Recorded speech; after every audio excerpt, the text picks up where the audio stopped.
to a random building. Go to a random. Yeah. What's going on?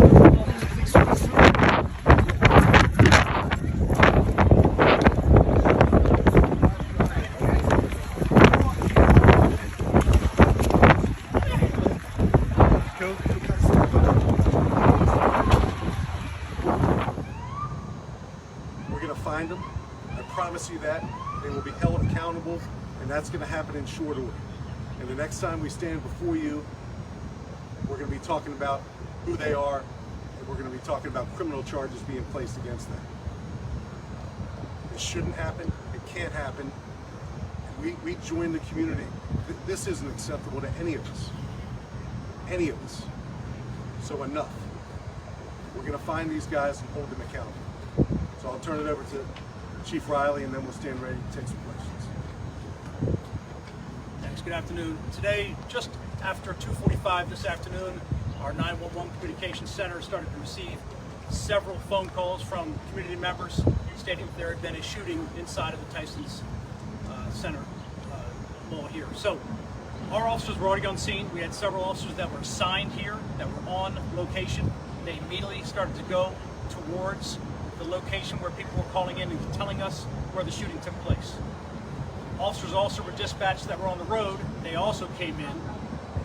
As our community members were fleeing outside of Tyson Center, our officers were going inside to establish what took place, to try to find out if there were any injuries to anybody, any victims, or if there's any suspects. At this time, we have detectives on scene that are inside of the Tysons that are going through hundreds of angles of video to try to ascertain what took place here today. At this time, we have no victims that we are aware of, whether at local hospitals or here on the scene, that are suffering from any gunshot wounds. None. We did have 3 people that were transported to local hospitals for injuries sustained while fleeing from inside of Tyson's. We'll make that very clear. At this point, we have nobody that's been injured from gunfire. We have established from looking at our crime scene and starting to process the area that someone did fire a gun. We've recovered evidence that is consistent with gunfire as in shell casings. So we're still very early in this investigation, but as the chief said, we have a lot of information coming into us from our community members, from the cameras inside of Tyson's, and we are going to establish what took place. We're going to be able to establish who did what in this situation, and as the chief said, I fully expect charges sooner than later in this case. Approximately how many shots were fired? I'm not going to get into the evidence specifics, but shots were fired inside. Can you tell us how many shooters there were? Cannot give you that either. So I have not seen any of the video yet. Like I said, there's several hundred cameras in there.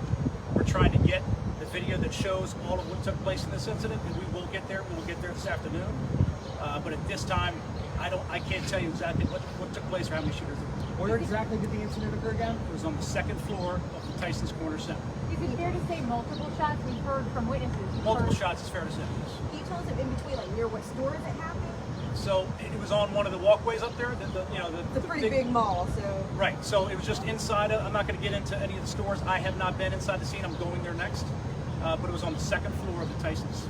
In a Corner store? Center. No, on the walkway area on the walkway. outside. That's accessible to the public. Yes. And this started as a fight between 2 people, groups of people. What can you tell us about this? So we're going through that video to try to figure it out. We have several witnesses that stayed on scene. When I say several, double digits worth of people, 20 plus people here, and we're trying to get through interviews now. But we believe some kind of fight took place, at which point somebody displayed a handgun and fired multiple times. Is the mall fully evacuated now? So our officers went through the entire mall to see if we could find any victims, which we are very happy to say did not. But then we were also looking for people that may have been hiding in place, which is pretty normal for a situation like this. We cleared the entire mall, and I think the chief will get into it, but the Tyson's Corner Center has told us they are not going to reopen for today. They're going to keep it shut down, and they'll reopen tomorrow. Do we know how many people were involved? How large was this group? That's something we're trying to figure out as well through all the videos, but I would say it was 2 groups, which I would say 3 people at least on both sides.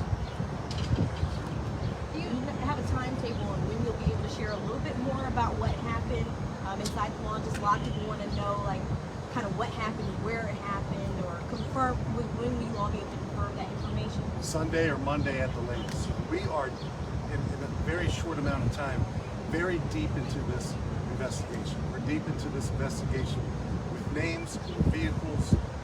We are working with surrounding police departments.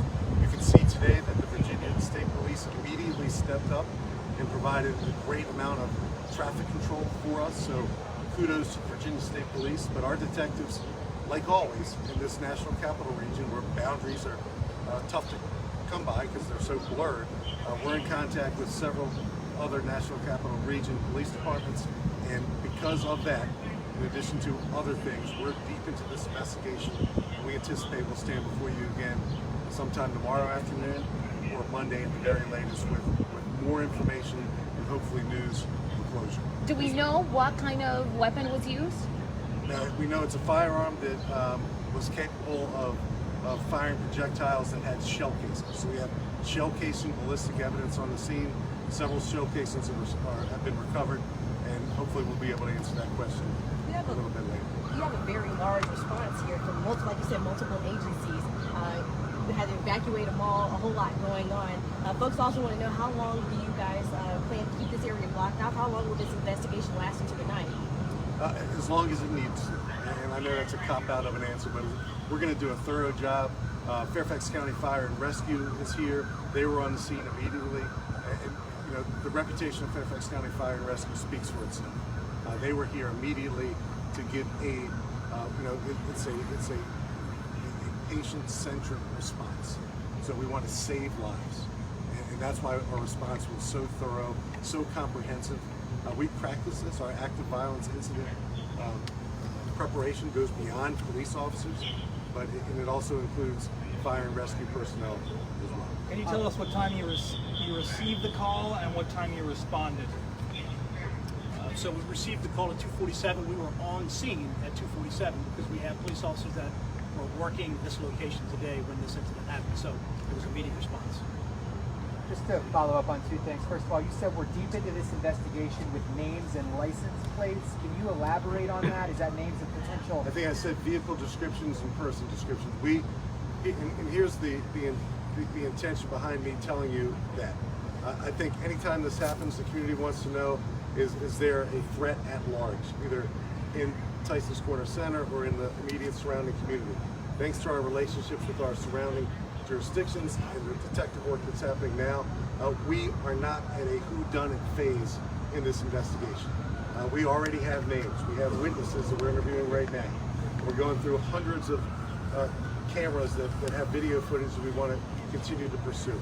So all those things I mentioned to ensure this community in Fairfax County and beyond, that this comprehensive public safety response is going to yield the results that this community expects from its police and fire personnel.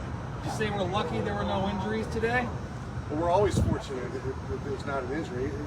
When shots ring out inside of a shopping center here or anywhere else in America, and no one suffers a fatal or a non-fatal gunshot wound, that's a good thing. What's not a good thing is that it happened. And we join thousands of American police departments across the country as we prepare for active violence incidents, aka active shootings. It's happening at a relentless rate, it seems, across this country. And it can happen anywhere. It can happen anywhere at any time. And what I'm very proud of, and I know our fire chief, John Butler, is very proud of, is the response of the men and women who were here so quickly and exhibited such grace under pressure and were calm, cool, and collected as they went about the business of making sure that the area was safe, trying to identify people who had sheltered in place, and let them know it's safe to now come out, and working with the management of Tyson's Corner Center. There's a lot of moving parts that are happening at the same time. We look forward to, within 24 to 48 hours, sharing some more detail about it. You touched on this. Can you just elaborate a little bit more about the partnership that you all have with the mall? How often the trainings to respond to incidents like this take place?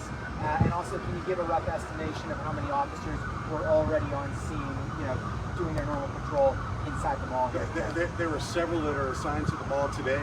Our relationships, our training, our active violence incident training has been going on for a number of years in Fairfax County. We were one of the pioneering police departments in the country to specifically train and provide equipment to patrol officers, breaching equipment, shields, things that allow police officers to go in while something's in progress and to confront danger and to identify threats and to eliminate threats. So that's been going on, but post-Buffalo, post-Uvalde, Texas, our training has even enhanced, and we can't train enough. And the partnership we have with Tyson's Corner Center and their management, their leadership, is what sets Tyson's Corner Center apart from virtually every other shopping center in America. We have full-time cops assigned here every day, and they work in partnership with not only the management, but they have a presence here. The presence means so much right now in our communities, particularly at places where people gather. So one of the messages I kind of want to leave everyone with is Tyson's Corner Center is safe. We want you to come here. We know you're going to see the police when you're here. They're there for you, to protect you. Tyson's Corner Center enjoys present tense and future tense a great regional and national reputation, and we're glad to be a part of it. Will the mall be open tomorrow? All opens tomorrow. Tyson's Corner Center specifically opens tomorrow at 11 a.m. See, we find ourselves in this situation where, like you said, it can happen anywhere. Just as a reminder or maybe an educational moment for the general public, if they find themselves in a situation like this again, do you think that they responded the right way? What should you do if you're in an environment, you hear those gunshots like that? So the old adage of run, hide, fight, I think rings true. So it's an individual decision a person needs to make based on where they are at that particular moment of crisis. So if you sheltered in place today, great job, and we're proud of you. We're glad you're safe. If you decided to run to your car in a parking garage or to otherwise flee, great job. We're glad you made that decision, and we're glad that you're safe. So it depends on the particular circumstances of that person at that moment. And we all act differently under stress. We all do. But the reason why we're able to deliver such exceptional services under stress as police and fire personnel is because we practice. We build in that muscle memory. Is there a safety issue for the general public outside of Tyson's? Have you contacted other stages in case this person of interest across state lines? And there is not immediate safety issue for anyone who's here now, anyone who chooses to spend some time at Tyson's Corner Center tomorrow or anywhere else shopping in the vicinity. And our surrounding partners have been briefed on our investigative updates, and there is no immediate danger to anyone that's there. Anything else? I got sunburn out here. I'm going to blame it on Neil also. Thanks, Chief. Chief. Okay.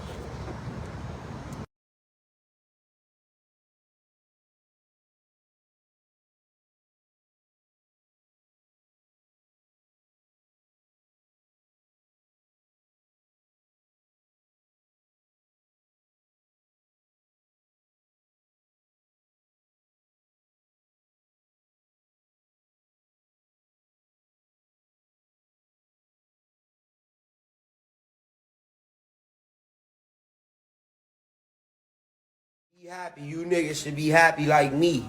You niggas gotta stop being so motherfucking, what's the word for it? What is it? So fucking aggressive. Like what bruh said in the post. You niggas is so gangster. So if a nigga bump you, you gonna kill him right there. Stop acting so fucking gangster. That's why you broke on Mars. Cause you keep fucking acting like a fucking killer every day. Be your fucking self.